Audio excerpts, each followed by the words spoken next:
5 দফা দাবিতে রবীন্দ্রনগর ডিজিএম অফিসে ডিজিএমের নিকট ডেপুটেশন প্রদান করল ডিওয়াইএফআই সোনামুড়া বিভাগীয় কমিটি।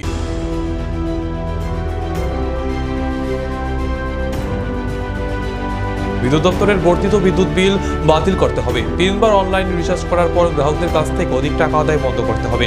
সম্পূর্ণ বিদ্যুৎ পরিষেবা কন্ট্রাক্টরের হাতে তুলে দেওয়া বন্ধ করতে হবে প্রমুখ। এদিন তারা ডিজিএম মৃত্যুঞ্জয় দাসের নিকট ডেপুটেশন প্রদান করে। প্রথমে সংগঠন বিভাগীয় সম্পাদক ইন্দ্রজিৎ শাহ এবং সভাপতি মৌ সেলিমের নেতৃত্বে একটি মিছিল সংগঠিত হয় রবীন্দ্রনগর বাজারে। এরপর ডিজিএম অফিসের সামনে এসে মিছিল থেকে সম্পাদক ইন্দ্রজিৎ শাহর নেতৃত্বে এক প্রতিনিধি দল ডিজিএমের সঙ্গে দেখা করে তাদের দাবি সনদ তুলে দেন। ডেপুটেশন শেষে সম্পাদক ইন্দ্রজিৎ শাহ জানান ডিজিএম দাবিগুলি যৌক্তিকতা স্বীকার করেন এবং স্থানীয় দাবিগুলি অতি সত্বর পূরণ করা হবে। বাকি সার্বিক বিষয়গুলো ঊর্ধ্বতন কর্তৃপক্ষের নজরে নেবেন বলে আশ্বস্ত করেন।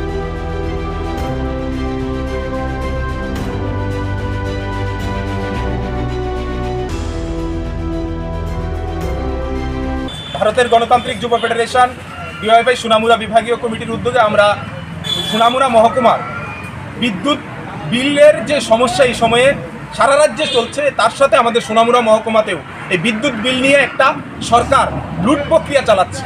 এটা বন্ধ করবার জন্য আজকে আমরা ডিওয়াইএফআই সোনামুড়া বিভাগীয় কমিটি আমরা ডিভিশনাল ইলেকট্রিক্যাল ডিভিশনাল কমিটি স্যারের ডিজিএমের স্যারের সাথে আমরা 5 দফা দাবি নিয়ে ডেপুটেশনে মিলিত হয়েছি। আমাদের দাবিগুলির মধ্যে রয়েছে যে নতুন করে বিদ্যুৎ বিল সরকার চালু করেছে, এই বর্ধিত বিদ্যুৎ মাশুল অবিলম্বে প্রত্যাহার করতে হবে।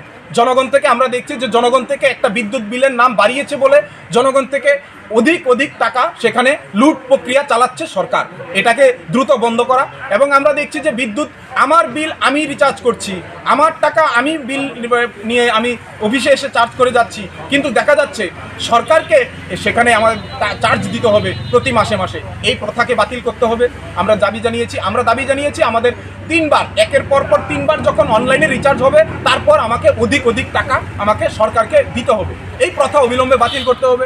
আমরা দাবি জানিয়েছি যে আমাদের এই সম্পূর্ণ বিদ্যুৎ পরিষেবাকে কন্ট্রাক্টরের হাতে এবং লুটতরাজের হাতে ছেড়ে দেওয়া অবিলম্বে সরকারকে বন্ধ করতে হবে। এই বিদ্যুৎ বিলের নিয়ে অবিলম্বে যে বাড়িয়েছে, এই বিদ্যুৎ বিল অবিলম্বে দ্রুত প্রত্যাহারের জন্য আমরা আজকে স্যারের সাথে দাবি জানিয়েছি। তিনি আমাদের দাবিকে যুক্তিযুক্তভাবে সমর্থন করেছেন, বলেছেন আগামী দিনে এই দাবিগুলি নিয়ে ঊর্ধ্বতন কর্তৃপক্ষের সাথে আলোচনা করে এগুলিকে শেষ করবেন, এই আশা এবং ইনি আমাদেরকে দিয়েছেন। তারপর আমরা আজকের এখানে প্রতিনিধি বিক্ষোভ আমরা দেখিয়েছি। ডিভিশনাল ইলেকট্রিক্যাল ডিভিশনাল কমিটির সেই আমাদের DGM sir, deputy general manager 5 দফা দাবি নিয়ে ডিজিএম এর কাছে আমরা ডেপুটেশনে মিলিত হয়েছি। আপনারা সবাই অবগত আছেন।